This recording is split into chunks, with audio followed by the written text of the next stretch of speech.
Hello, welcome to Flory Models. I'm Philip Flory. Busy week this week as ever. Been working really hard on trying to get the Liberator all finished off.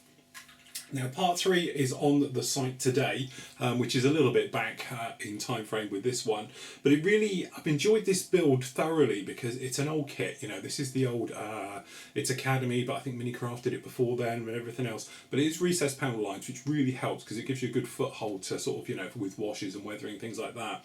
But with Ed R coming along and doing all the photo etch bits, so we've got photo etch wheel wells, you know, the actual parts all in there, certainly some of the gun detail, things like that, hoses, all the usual bits you'd expect really.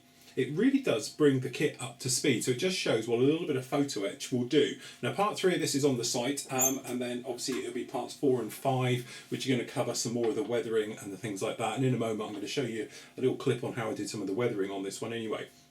But anyway, the other big thing is the show report is now up for the REACT. Now, it was a couple of weeks ago, I know, and I have been putting some of the videos up, and I'm going to show you another clip in a moment from some of the F-16s. But what actually, Marcus has got his photos up there now. If you haven't seen Marcus's photograph, great photographer and everything else, some nice crystal clear shots, and I've put in my videos. Now, the videos that are in there now, it's free to air, anyone can see any of these. Some of the ones you've been seeing on here are just shortened clips of the full thing. This is the full displays, and I think it's about 2.5 hours of video now up there, as well as Marcus's shots, and Marcus explained some of the aircraft, where they're from, who's flying them and things like that. So if you haven't seen it, pop along now and have a look at the photos, watch the videos and everything else. So there's great reference ones that I've been doing with trying to pan the camera up and down the aircraft as she sat there ready to do her display, and then obviously I've been picking out things like exhaust, and you can see the different type of weathering on the exhaust and on the gear and things like that. So if you haven't seen it, go and have a look at those now, and you can reference with the videos and you can go back. It's going to be there forevermore. Some people have asked if it'll be on DVD. The thing is, because it's actually in HD, to do DVDs they'd have to go onto Blu-ray or on about 5 DVDs to get them all in. So for the moment at least it's just going to be available on the site. I can't see us putting them onto DVDs, but if anybody would like specific things, perhaps some of the videos and things like that, then let me know and I might be able to sort something out just for those. So anyway, as I said, we've done lots of bits on the actual Liberator that you'll be able to see the full things coming soon, but here's a small clip on how I did some of this weathering.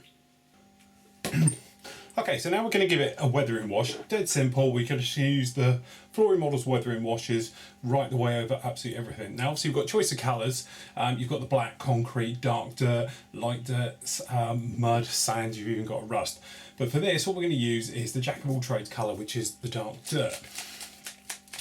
So just give this a good old shake up, give it a good old mix, because it does tend to separate in the bottom. And all we'll do, grabbing a brush,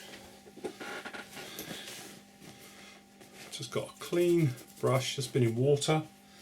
Then we're just going to take it out and brush this straight over the flat coat. Now what will happen is, hopefully twofold. One, it will obviously do all the panel lines that we're after, but secondly, it will go around and cling slightly to the model. Okay, and then that way it will give us a nice grimy look to the aircraft. So we're just going to brush it on liberally everywhere. Don't worry about it if you get it on the glass, because it will wipe off of that with no problems at all. Okay. What you want to do though, if it's a little bit glossy, the area you're going onto, and it's not sort of going on like this quite smooth, is to just agitate it, just keep rubbing it, and you'll find that it'll stick in. So we're just going to go right the way over everywhere with this one colour. Here. Now it doesn't matter if you leave this on for 20 minutes in a warm day just to dry naturally, or it takes you 2 weeks to get this stuff off. To be totally honest, it doesn't matter with this how long it's left on for, because it's clay based. What happens is you just rehydrate the clay and away you go again. So don't worry too much if you're thinking that I need to get this off quite quickly. And there you go. So there you go. That's all on there now. What we're going to do is just let that totally dry off for the next sort of 20 minutes to half an hour. Okay, you said you could leave it overnight. Anything else? Come back. Once we come back, we can then take the wash off and go from there. Okay, so that's been on for the best part of half an hour. But so it's quite warm in here, so it doesn't take long to dry. So all we're doing at the moment, we're just tearing up some kitchen towel. It's best to use a better quality one, purely because it stops it falling apart when it gets wet. Okay, so we just do this into little squares, like so. So there we go, all completely dull and flat. Okay, we flip it over, you can see. So you've got this motley pattern and everything else. Obviously, don't worry about that, I'll go off. Now, we didn't say before, but you could always put this on with an airbrush. Literally, airbrush, pour it straight in, use it neat, spray it on, and you'll get a nice flat texture to it. You won't get this bubbly type look to it. And that's what it is. It actually just bubbles where you've been rubbing it on. So we take our bit of paper towel. Okay, now we're just going to do a test area first. Okay, so we're going to see how much comes off without moisture. And to be honest, it's pretty much stuck on there. So I just lick it, back of the hand, and then all we do is just wipe it around. So simple. And then a tiny bit more. Then just go the direction of the wind flow. That way, if you do get any little streaks to it, okay, then we just dry that back, and then hopefully you can see there's the panel lines on that wing. Dead simple. I'll show you again up in this area here. So you've just got it like this, wet the cloth. All you're actually doing is rehydrating the clay. It wipes off, and away you go. Now, two things that can happen. One is, if your paintwork is like sandpaper, really rough, okay, then what can actually happen is it gets caught in the texture of the paint. Now, if that happens, and it's pretty rough in here, just wet your cloth quite a bit and just keep rubbing at it, and you will find it will go through. If it doesn't, if you take something like a polishing stick, okay, very lightly, just give it a bit of a rub over. That'll take off the high points, okay, and then you can rub and you'll find it will come out that way as well. But as long as your paintwork is totally dry that it's going onto, really you should have no problems whatsoever. So what we do, we're just taking off of this wing. So that's our wing done. Okay, now on the greens it doesn't show particularly well, but you can probably still see it up here. You can see it quite nicely on this bit of wing here, no problem, and in there, and as that dries back. The underside is where it really come alive, because this stuff loves working on grey. So same thing, just give it a wipe, hydrate the clay, don't make it too wet because you might find you take too much off.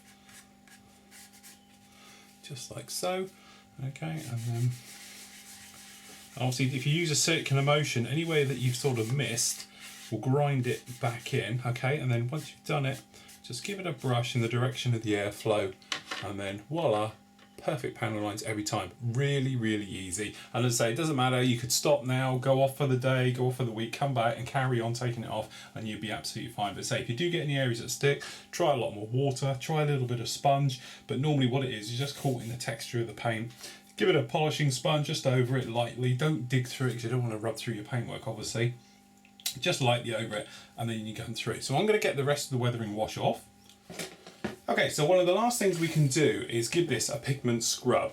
Okay, for this, pretty straightforward, just going to use some pigments. Obviously I'm using the Flory Models one. I've got the black and the light, and all we're doing, taking a little bit of light in a cup, a bit of black into a little lid here, giving it a bit of a mix together.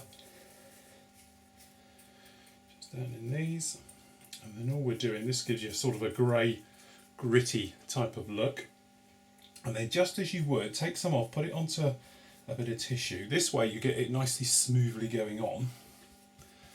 Okay, and if we just bring you in a little bit, you can hopefully get, what it'll do, twofold. First of all, it will kill off any shininess on the model at all. But also it gives a little bit of grime and texture to the model as well. Now the thing is, if you're going to need a flat coat for this to go on, okay, but it will just give it that worn down difference in textures look. Now if it does go over the top, obviously you can get this off again, usual thing, damp cloth, bit of a wipe over. But I just found recently, I've done it on a couple of builds now, and it just gives it that nice grimy looked in. The other thing as well you can do smoke stains or put a bit down the back of this engine, but it gives it that three-dimensional look to the model, because also in different lights you can catch it looks slightly different. And I say, if you go over the top, don't worry about it too much. So this one will go crossways at the back here, but what we're doing, not doing every last bit of this, just in certain areas, but if you get an area where it's too much, literally just come along and take it off with a damp tissue and start again. To be honest, got a bit of a fingerprint going on down there. But the bigger brush you've got for this, the better, because you can sort of blend it as you would. So I'm going to put a bit up across the back here. We're imagining there's probably a bit of a walkway. But we're just trying to literally kill it back and everything. Now the thing is, obviously handleable. You don't want to come along with this with greasy fingers afterwards, because otherwise you're going to cause lots of problems. But what you can do, obviously, is overcoat this with flat. Now, obviously, if you're going to do that, you want to mask up the window, so you could put a little bit of masking over the top now, then redo it, or as you would feel. And there we go. We'll just pop these out so I can show you a little bit better. There we go. That's the effect we've got. Okay, camera locks in, but you can see it gives it quite a patchy look to it all. And then obviously you can go around, but I'm just going to do it on the top with this one. But we'll probably put a little bit, but obviously you can put little bits of white in to look like, you know, obviously fire marks, things like that, and everything else. But it just gives it that nice look. The other thing as well you can do is come along with a little bit of rubber, soft sponge, and that way you can go along and put it all over it and rub it and really blend it in well. So any type of sort of pencils you can think of, they really do work. But say, I hope you can see it. It's come out. It's one of those things very hard to show on camera because of the lights and things like that. But it really does give it that grind down, warm look to the model, and gives it some nice weathering techniques. Okay, so I think you'll find that's quite helpful, and it's a way of making different tones and, you know, various things with the actual model, and it really breaks it up, because it is the trouble with olive drab and black are nightmare colours, because they are so boring and they do look like bricks, and they can look very, very easily like die cast and things like that, where you know, there's no real difference in tones and things like that. But hopefully by doing that, especially with the pigment scrub going across it, it really does break it down quite easily, and because obviously with the pigments, the Flory Models pigments, I don't know, it's the self-plug, but it's what I use. If you don't like it, wipe it off and start again and wash it off. The same with the wash as well. If you don't like it, just start again and everything else. So there's no risk. It's not like going around post-shading where you're actually spraying paint onto your model and then you can have a real trouble getting it off and things like that. So anyway, that's those bits. So that one will be now entered into the multi-engine group build, which is our main group build that's going on at the moment. That is going to run to, he says quickly looking at his thing, it's going to finish on the 18th of September. Okay, so really you've got, what, just over 2 weeks. No, sorry, just over a month and a week, so you've got about 5 weeks to get those ones finished. Get your entries in. Obviously there is prizes up for grabs on these, and obviously we're not sure about medals yet. I've had a bit of a trouble with some of you know about medals, so I might open it up, another type of prize for everybody, or prizes for everybody who takes part instead of the medals. I'm going to run a little bit of thing to see if people prefer hard cash almost, but not cash, but obviously merchandise and things like that, or the medals. So we're going to put a thing up in the forum about that.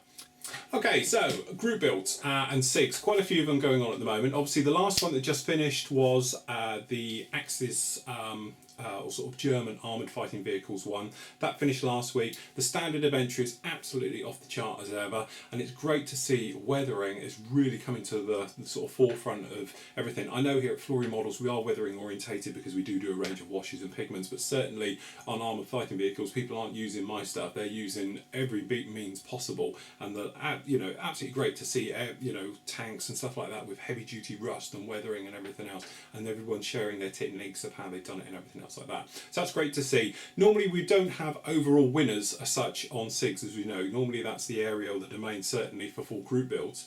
But the guys who were in charge, which was Ethel City and things like that, really came to the thing that was an overall winner, and a member who helped out a lot with everyone else, and that was Dean, which is Shep, and he did his Stug, and it was absolutely fantastic, and here it is here. Now, So what I'm going to do is I will sort out something personally from me for him, which I'll speak to him about later on today. So great entries, great builds, everybody else, and I enjoyed doing mine as well. My Panzer III, that was absolutely something to say. I don't normally do armour, I'm normally into aircraft and things like that, so it's great to sort of learn something new, and I certainly picked up a lot of techniques. So anyway, that is now going to be, the next one coming up for armour guys is going to be the Allied Armoured Fighting Vehicles. That is going to start on the 13th, so we've just got over a week before that one gets going, and that's going to run all the way to the 6th of November. Crikey, getting near Christmas. Isn't this year? Where's this year going? No idea. Anyway, so that's going on. Also, we've got coming up shortly on the 20th of August, the week after that, is going to be the Swedish aircraft build. Already, it's on the forum, so you can go and have a look at that. Some great entries already listed for that, and hopefully I'm going to do a Gripen as well before that one ends. And that's going to run right the way through to mid-November, 13th of November as well. So you've got plenty of time to get going with those. So really, that is about it for those types of things. As I said, we had a great time at RIA, and here's some of the fantastic F-16s that were there.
And I hope you got your hearing back, because as I said, there's a lot of jet noise. Trust us, when you're stood there 6 feet from these things, they're extremely loud, and by the end of it your ears are ringing and everything else. Thank God that Mark has brought some ear defenders, that's all I can say. Anyway, that's it really for this week. Short and sweet as I know. No new show next week, because obviously myself and 27 of us are all off to RF Odeon to the day, to go and play with some very heavy metal, and have a look around with the Chinooks and see how they all go. I will be taking the camera, obviously the guys will be taking their cameras as well, and I'm going to be videoing it as well for the day, so hopefully in a couple of weeks time we get the all clear from the Ministry of Defence. I can show you exactly what we got up to on film as well. So until then, everybody, make sure that you have sent in your vehicle registrations, colour, mark, make and model to Larry on the site. If you haven't, please do it as soon as possible so we can get everybody booked in for their cars, which are coming on next Friday. Quick recap, guys, we're going to want everybody there by 9 o'clock really in the morning. I'll be there a little bit before to see, and me and Larry will get you all sorted out and in onto the base and everything else like that. There is a curry booking available for afterwards, so around about 6 o'clock in the evening, not that far from the base, there's a curry house, so we're all going to be piling in there for the evening before everyone shoots shoots off. If you want to shoot off, no problem at all. If you want to join us for a bite to eat and a good old chat and everything else, it'd be great to have you there.